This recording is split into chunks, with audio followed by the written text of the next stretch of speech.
Isang mapagpalang araw po sa ating lahat. Ito ang RC Lagalag TV.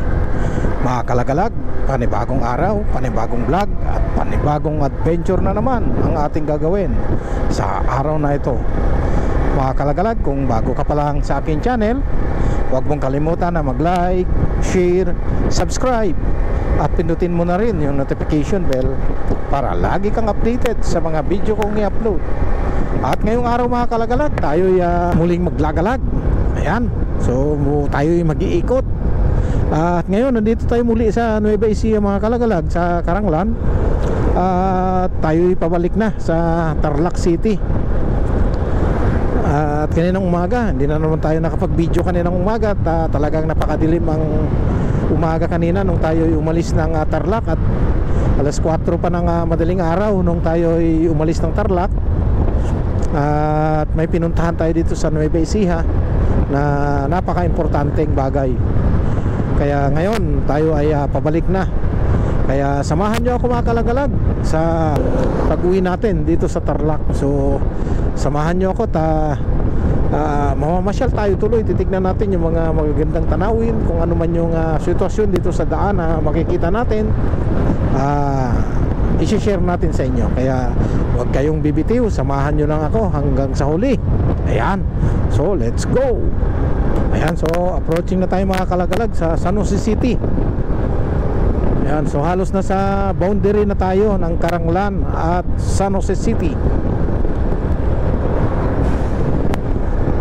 At na-timingan na naman natin yung maraming sasakyan ngayon mga kalagalag na pababa.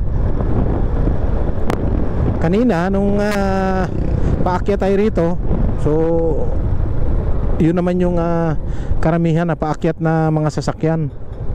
At ngayon pababa na naman sila, yung malalaking truck na nakakasabayan natin.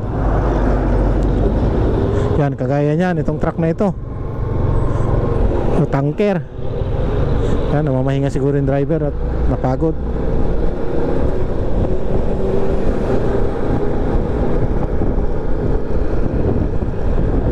At mabuti na lang, mga ilang araw na tayong inuulan ngayon mga kalagalag, kaya hindi na siya ganun kainit. So mainit pa rin ang panahon, lalo na ngayon tanghaling tapat, alas 12. Hindi na siya ganun kainit kumpara nung mga nakaraang araw. Kasi ilang araw na tayong inuulan din ngayon, na straight yung ulan pagdating ng hapon. Pero ngayon pinapatuyo pa siguro yung lupa. At putik-putik hanggang ngayon, medyo maputik pa yung mga kalupaan. At blessing yan mga kalagalag na pinagkaloob sa atin na magkaroon tayo ng ulan. Dahil talagang tuyot na yung mga damo sa kabundukan. Pero ngayon nakikita natin talagang sumisibol na naman yung kulay berdeng kabundukan. Lumilitaw na naman yung mga ganda ng kabundukan na tumutugo yung mga damo. Ayan, so tuloy-tuloy na yan mga kalagalag hanggang pagdating yan ng mga bandang July, August, yan talagang tagulan na yan.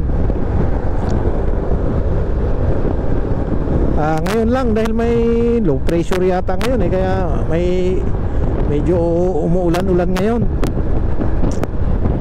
So nakailang araw na rin tayo na nakaranas na umuulan. Kaya ngayon nagkakaroon tayo ng pagkakataon na mamasyal. At siguro sa susunod na mga panahon medyo lalayo-layo tayo ng kaunti para makapag motovlog naman tayo. Dahil matagal-tagal na rin tayo hindi naka-motovlog. Nakapag-vlog man tayo, pero yung mga gawain na lang natin na pang-araw-araw, yun na lang yung naibo-vlog natin. So ito ngayon na medyo nakalabas tayo.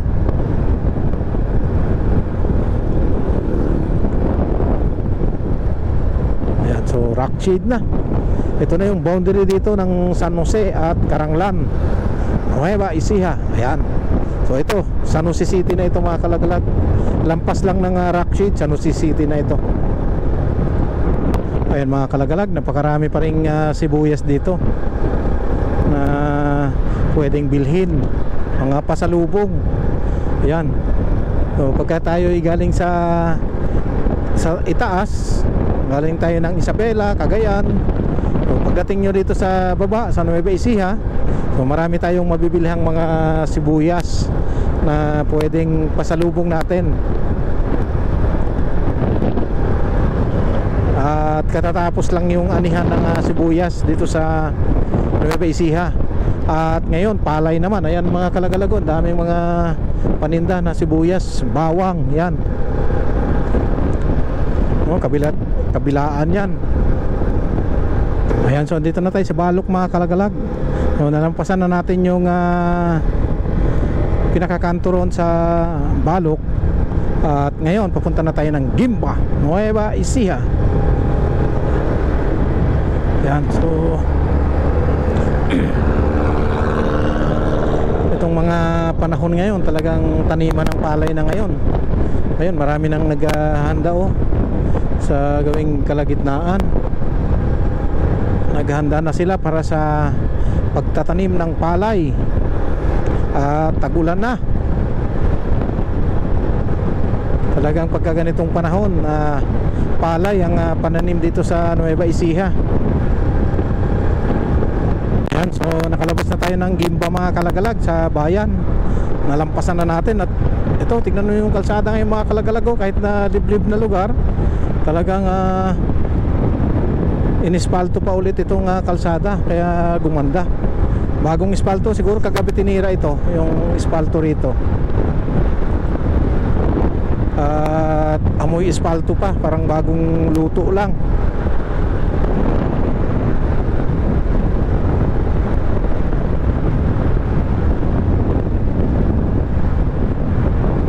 At malapit na tayo sa boundary ng Tarlac City or sa probinsya ng Tarlac. Wow, kalapad ng kalsada dito mga kalagalag. Sleeping, cause I got something to prove. I gotta take what I hate and finally make a move. I think of you and all the shit you don't do. Well, I'ma make hella sure that I don't become you. I have no regrets, yeah, I'll tie up my chest. I'll never forget what it's like to be in debt. Been stabbed in the back bed, I'll show you what happens. Pass me the mic and I'll show you with action. I feel this pain, you already know. Turn that to gains, let my money show. I've got these things that I can't let go. Watch me turn this life into something that you can never own. I feel this pain, you already know. Turn that to gains, let my money show. I've got these things that I can't let go. Watch me turn this life into something that you can never own. So fight and die for the things you know you love. Do what you think is right and see life do what you want. Yan, tingnan nyo dito mga kalagalag sa probinsya ng Tarlac. Ito, sakop na po ito ng Victoria, Tarlac. Ayan, so katatapos lang nitong road widening. Kalapad na ng kalsada. So katatapos lang. So yung part dyan hindi pa pwedeng daanan. Katatapos lang nilang sementuhin. Kita nyo, talagang napakaswerte ng probinsya ng Tarlac. Sunod-sunod yung mga project.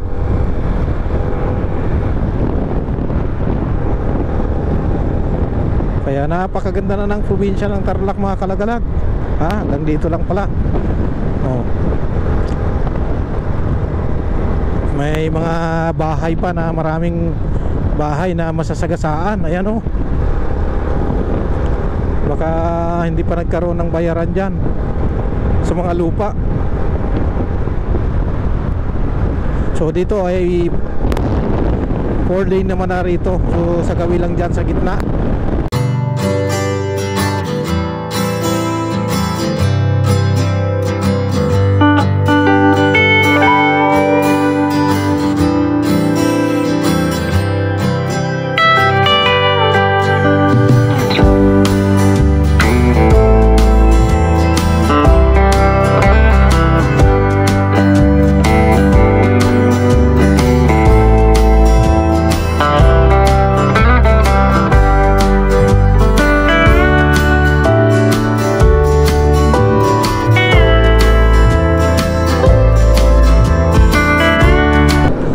Mga kalagalag, nasa Tarlac City na tayo. At medyo magmamadali tayo konti at nariyan na yung ulan. At nagbabadya ng ulan na bubuhos, medyo madilim na.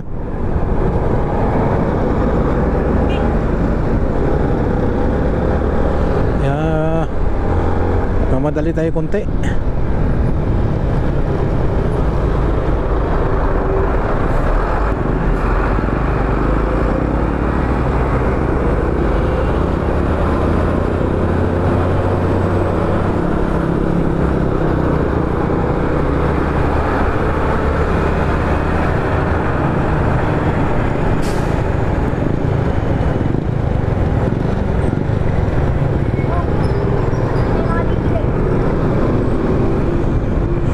So papasok na tayo sa public market mga kalagalag. Public market ng Tarlac City.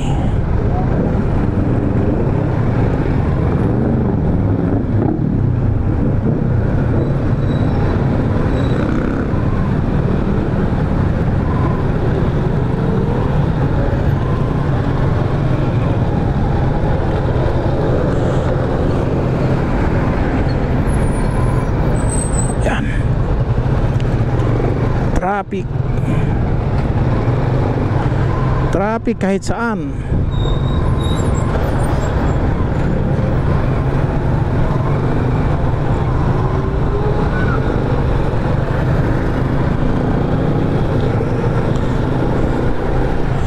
Yan, bubuhos na itong ulan na mga ibon, nagliliparan na yung mga ibon, no.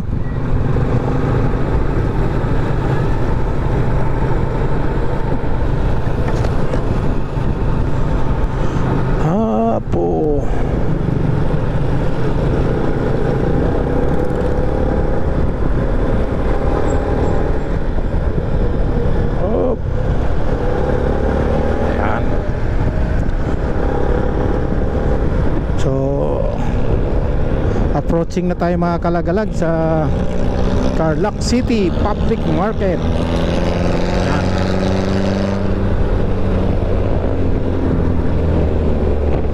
Ayan, so ito yung public market dito mga kalagalag sa Tarlac City.